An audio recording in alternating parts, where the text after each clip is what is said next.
La décision de justice va être scrutée de près. Elle devrait déterminer les sanctions prises ou non par la France insoumise, LFI, contre l'un des siens. Ancien coordinateur national du parti, le député du Nord Adrien Quatennens comparaît mardi 13 décembre devant le tribunal de Lille dans une procédure de plaidé coupable, après la plainte déposée contre lui par son épouse.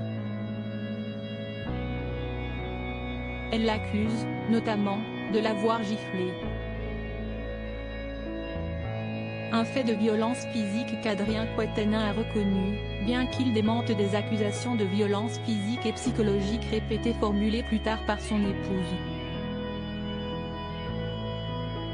Le couple est actuellement en instance de divorce. Selon l'entourage du député interrogé par l'agence France Presse, Adrien Quatennens pourrait écoper d'une amende, voire d'un stage de sensibilisation aux violences conjugales. Mais une autre sanction pourrait venir de son parti.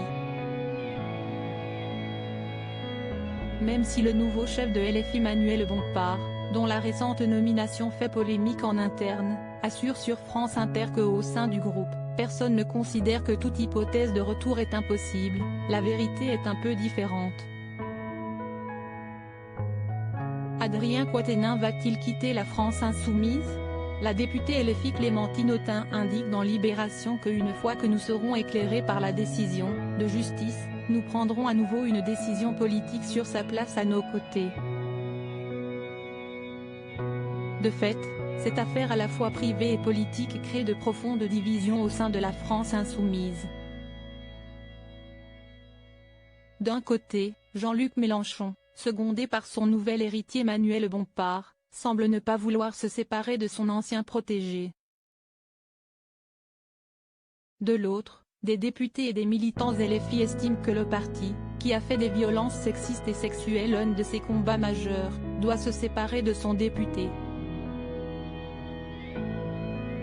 Ce deuxième camp est soutenu, notamment, par le premier secrétaire du Parti socialiste Olivier Faure, leur allié au sein de la NUP. Il estime qu'un retour d'Adrien Quatennens sur les bancs de l'Assemblée nationale est désormais impossible. Crédit Photo, MPP.